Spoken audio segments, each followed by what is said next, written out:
Hello everybody and welcome. In this video I'm going to show you how to unpair your earbuds EARFUN Air Pro 4 from your PC.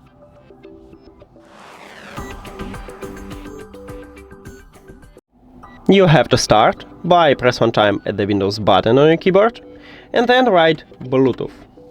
If you see Bluetooth and other devices, press this line or click Enter.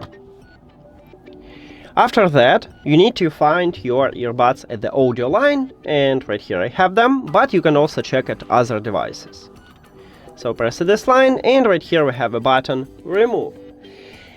So click this button, but if you want to only stop Bluetooth connection with your earbuds, but leave them at the device list, you need to select Disconnect. But let's remove them, and with Disconnect you can reconnect them in the future.